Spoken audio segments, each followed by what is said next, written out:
What is up everyone, and welcome to some more F1 My Team career mode. Last time we were at the Canadian Grand Prix, and after an initially not great qualifying, we managed to work our way up the field, get into P3, only to have it stolen from us at the very death of the race, and we ended up finishing P4. So yeah, it was a strong race overall, but I am a little bit disappointed that we couldn't end up converting that podium. Not to mention my battling with Théo Pourchaire ended up costing the team valuable points. In the end, it was the difference between us getting P3 and P4 and getting P4, P5. So 5 points lost out to Ferrari as a result of that, as Sainz managed to wake his way up from P5 to P3, capitalising on the battles between myself and Pourchaire. This time, it's my home race and the team's home race at the British Grand Prix, and if you remember anything that's happened from previous years, you'll know I am very keen to win this race. I came very close a couple times. We had strong qualifying performances coupled with decent looking pace in the race, but I've never quite been able to convert it. It's always been sort of just outside the podium positions that I've ended up finishing. So in this occasion, I am very keen to win it. The car has a lot of pace in it. This is the fastest car that we've ever had at this circuit, especially in relation to the cars that our rivals have. If there is ever an opportunity for us to win this race, today is that opportunity. So yeah, the targets for this race: pole position, win the race. Of course, that starts with checking how the vehicle components are looking. We have a 60% worn turbocharger, 62% gearbox, which I am going to change because I'm not convinced that's going to last the whole race. The gearbox wears out very quickly, even when it's got maximum upgrades, durability upgrades on it. It still seems to wear out rather fast. So yeah, we only changed the gearbox, but I think this is going to be the last race we do on this ICE and this turbocharger as well. And yeah, we'll see if they last the race. I'm pretty confident they will do, because I don't think they're wearing at a rate of 15% per race. So they will be quite worn by the end of the Grand Prix, but it shouldn't be too bad. At the end of P1, you can see that we didn't have amazing pace. Even if we were on the mediums, we were still being outperformed quite a lot by a lot of other people. I felt pretty comfortable around here, and I thought that might be enough to see me through, but as you see, I was being outperformed by Haas's and Aston Martins, even if they were on the soft compound tyres compared to me on the mediums. We were still one of the slowest medium runners on the grid, so it didn't bode particularly well. I'm hoping that we can find some pace in time for qualifying, but it remains to be seen whether that will ring true or not. Like I said, our target here is pole position, and that's going to be something that's going to be very difficult if we're not getting a good qualifying. I thought we passed all of the qualifying programs. I thought, damn, I must have pretty good pace around here, because that doesn't always happen. But I guess the qualifying programs were just particularly easy in this case, and the drivers around me have a lot more pace than they are letting on. We come now to the end of our first flying lap of Q1, and we are on a fresh set of soft compound tyres.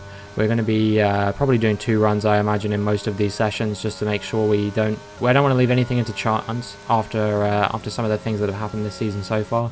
We want to do everything we can to ensure that we're going to make it through each session. So we are going to go again, improve on this 126.9. And indeed we do. We're up by 0.2 as we come to the final few corners. We'll see if we can find any more improvement through these last few corners. I don't take that corner too well, but we do seem to still find a little bit of improvement there. And so it's a 3/10 improvement, 4/10 improvement, something like that. And in the end, it's good enough for P3. Lots of threes. I'm jumbling over my words. P7 for Théo Pourchaire, and yeah, we'll try and move on from that. Anyway, yeah, up next is going to be Q2. Again, we're going to need a pretty good run here. The cutoff time for here was what, a 126.9 to be in the top 10. So I'm pretty confident that we should be able to find our way through to Q3 without too much drama. But again, I'll probably do 2 runs just to make absolutely sure, and we will see if we can. We can do a 1 run on the used set of soft compound tyres at the start of Q2 here to save ourselves a set of tyres for Q3 as well. That's the only way this is going to be possible. So we do a 127.0 on the used tyres. That's pretty good, but we will need to improve on that, no doubt, if we want to make it through to Q3. And we're going to try and make some improvement on a fresh set of softs, which we are now on, and we're already almost 4/10 up as we come to the final chicane. And as we come to the final chicane, you see I'm finding even more time with the extra grip that a new set of tyres affords us. So we're about 5/10 up as we come to the line. It's good enough for a 126.4, and that puts us P6 only. Okay, wow, that is not quite what I was expecting. I was hoping to be a little bit higher up than that. And yeah, lots of pace to find. Daniel Ricciardo doing a 125. I don't know if we're going to be able to match that, to be perfectly honest. I feel like we're going to have a real task on our hands if we want to match that. Meanwhile, I'm actually the only British driver to make it through to Q2. Russell was out as well in either Q1 or Q2, it seems. So yeah, I'm carrying the torch for our country, and if we're going to get pole here, it's going to have to be me. As yeah, Ricciardo does a sterling job there to top the timesheets, but hopefully we can spoil his day in Q3 as we come to the line on a used set of softs. It's good enough for a 126.7. That's pretty rapid on a used set of softs, to be fair, when you think about the fact that I was doing a 127.0 last time out. But as you see there, Charles Leclerc comes to spoil my day a little bit. He does a 126.1, and we're going to have to find some serious pace in the car if we want to get pole now. It's going to have to be like a 126.0, maybe even dipping into the 125s. I don't know if I'm going to be able to do that. But as we come to the final few corners, you can see I am 5/10 up. So anything's possible. I just need a good run through these last few corners. I take quite a lot of curb there. That is going to cost me a little bit of time. But I got a pretty good exit there. We're about 6.5 up as we cross the line. It's a 126.1. And it's pole. Fantastic. That is amazing. I'm really happy about that. You know, this was the target. Bag secured. And we are halfway to getting the pole and winning on the Sunday as well. No lap set there for Esteban Ocon. Maybe he ran out of tyres or something like that. Porsche only in P7. Not a fantastic result for him, but hopefully he can find his way up the order as we move through to the race. And yeah, hopefully he can find himself sort of top 5 or something like that. That would be ideal. Actually, Leclerc was out qualified by Sainz as well, so that's going to be pretty nice. It means that we are not going to have Leclerc for company on the grid with us as we line up on pole position on the Sunday.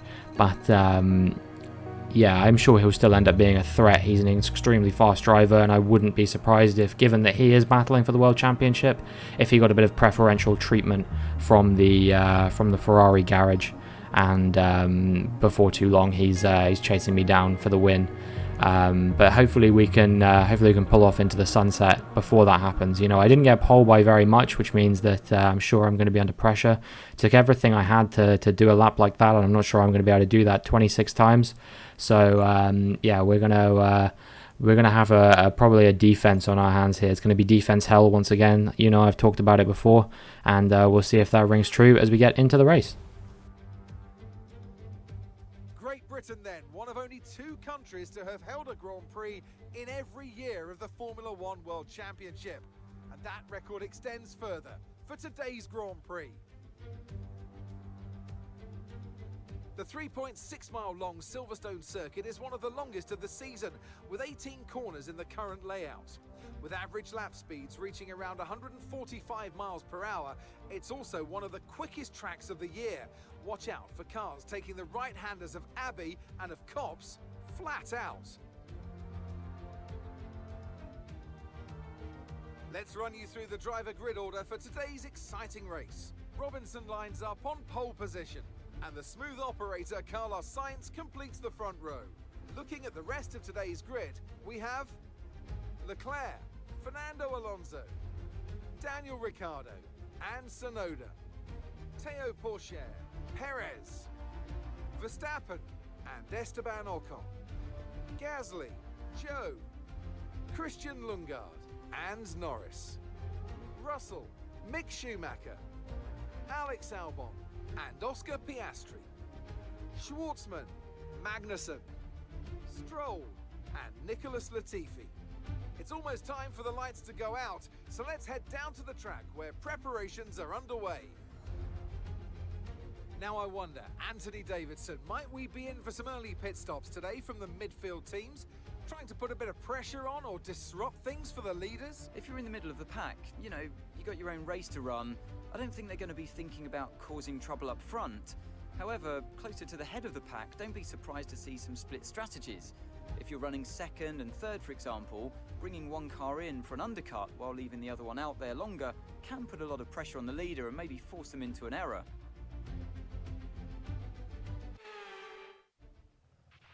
I know this is your home Grand Prix, but treat it like any other race. Let's not make any unnecessary risks.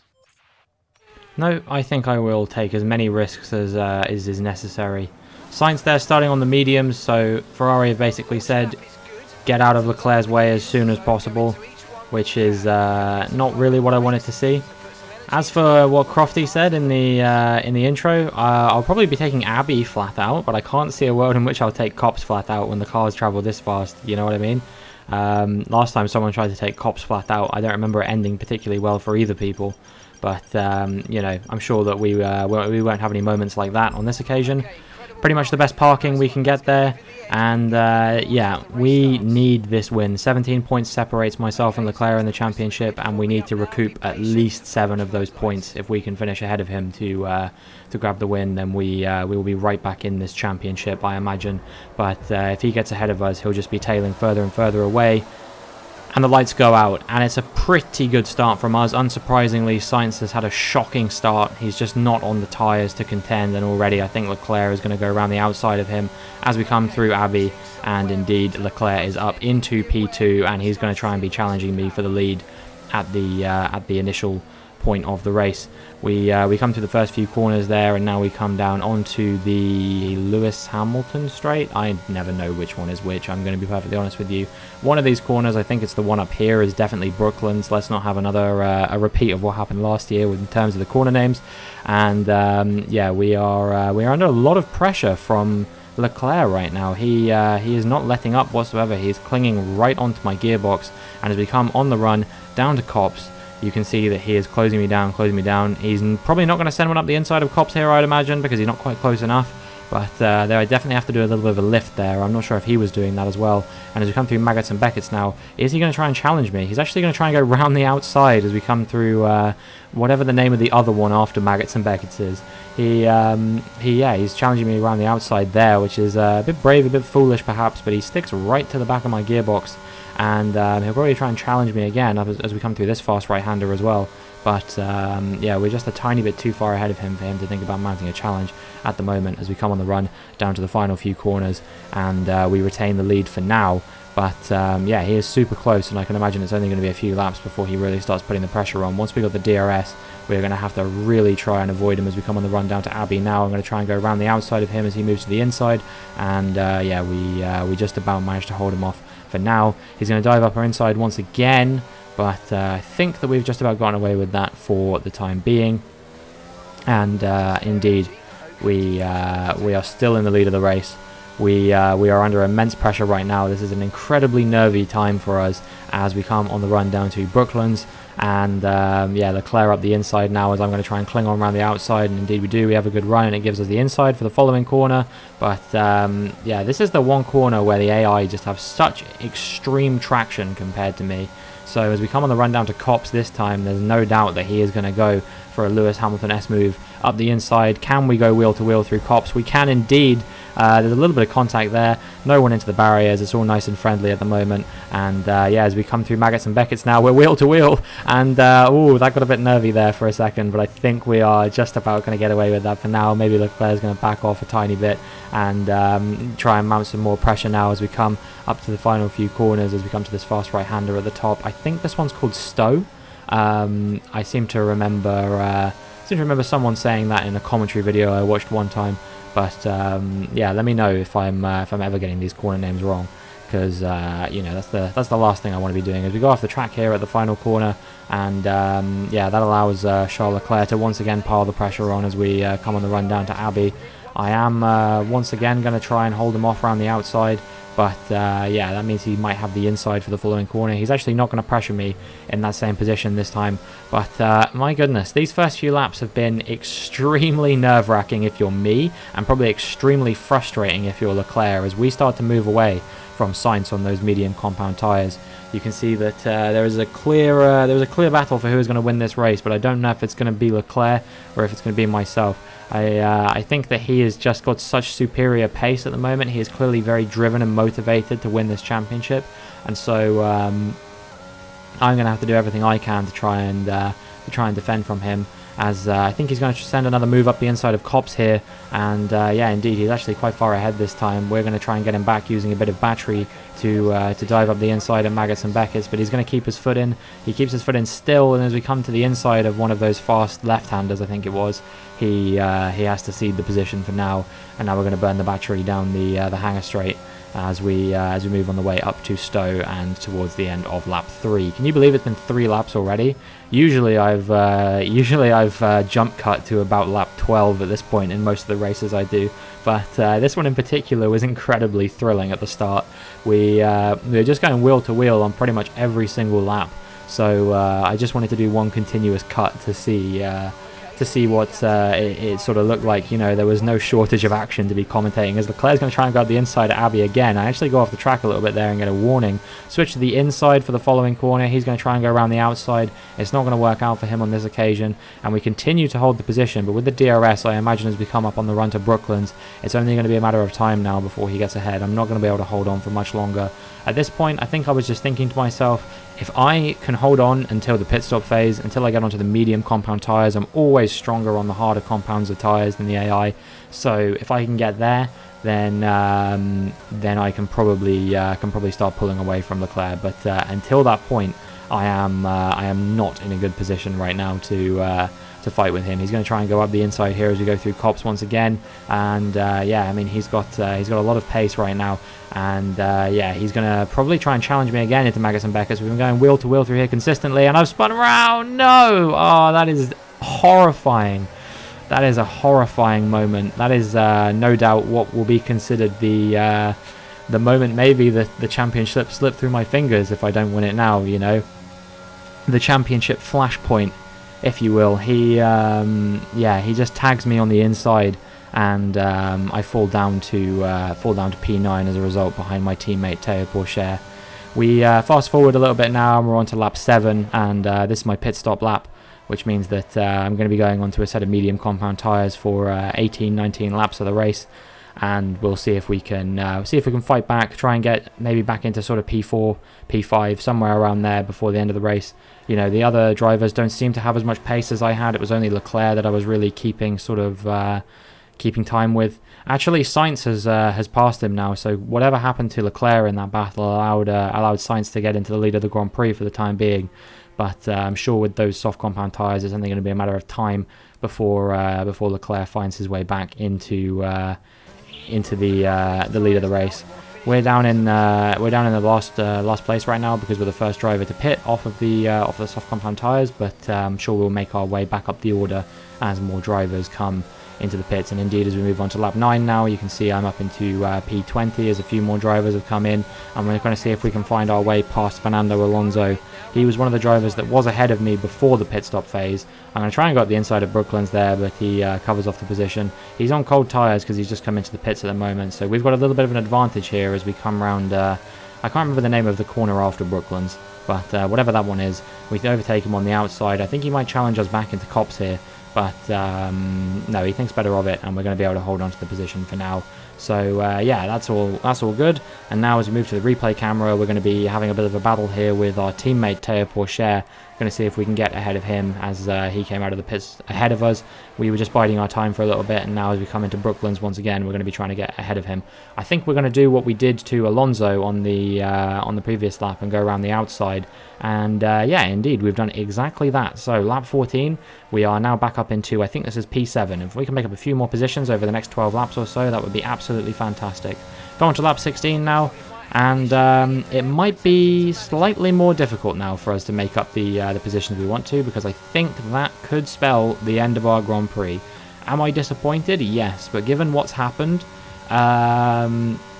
it could be a lot worse. You know, if I'd have been leading this Grand Prix and that's when they'd chosen to drop that bombshell on me, I don't think I ever would have mentally recovered from that. So yeah, to get it in P7 is not fantastic, especially considering this is going to be our second DNF of the season. But you know, I'm less gutted than I would be if I'd have still been leading this race, if that contact with Leclerc had never happened. I don't know. Who do you think was at fault in that incident between myself and Leclerc? Comment down below whose fault you actually think it was. Because I think personally, you know, he was to blame for sort of going for risky moves up the inside at corners you don't really overtake at. You know, I sort of take the Christian Horner defense of every racing driver knows you don't stick a wheel up the inside through maggots and Beckett's. But maybe you think I should have given him more space. And, you know, I accept and respect that opinion just as much as I respect my own opinion. So, yeah, let me know what you think. The end of the Grand Prix, unfortunately, arrives 10 laps early for us, and now we'll see who wins it. Brilliant stuff from Red Bull today. What a superb victory. So, Anthony, what made the difference out there today? I think we'll chalk this one up to a deft touch on the brake pedal. That's allowed them to challenge down the inside into the braking zones, and ultimately, if you do that often enough, you end up winning the race. It was great to watch as well though, wasn't it? Forget strategy, forget tyre management. Who doesn't love a good old-fashioned scrap? Red Bull put up an outstanding fight for the front position today, and it's great to see it paid off for them. They do so much for the sport that you can't help but be delighted by today's race win. Well, it was Max Verstappen in the end who took the win at this Grand Prix, and yeah, perhaps somewhat surprisingly, given that it looked like the Ferraris were going to be walking away with that race. But you know, I'm not too disappointed about that. It minimises the damage that Leclerc makes on us in the championship. I think he moves up to 35 points ahead of us now, or 36 if he got fastest lap. That's not clear. But either way, we've got a mountain to climb now with only half the season to go. What effect this result has had on the drivers' standings. Charles Leclerc, currently leading the championship standings, extends his lead even further with this result. Let's focus on the driver of the day, Anthony Davidson. Who do you pick? Often my go-to would be a driver who's managed to pull off an especially impressive feat during the race. However, in this instance, I was more impressed by Max Verstappen's solid, clean driving throughout the event. It's time to check out the constructors' standings. Ferrari continue to extend the gap at the top of the table. Meanwhile, a strong weekend from Red Bull this time out, and they improve their position in the championship. And with that, we wrap up another weekend of motorsport action, but with more races lined up. Be sure to join us when we come back with more Formula One.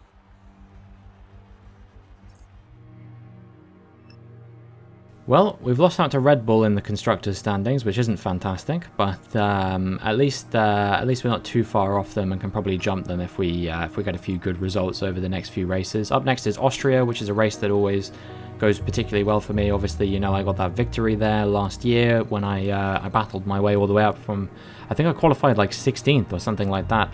I made it to 8th in the sprint, and then I turned around and won it. So hopefully we can have a slightly easier time of things next time, but still maybe grab a win if it's possible. All in all, that's going to be it for this video. If you enjoyed, please make sure you like and subscribe, and hopefully I will see you in the next one.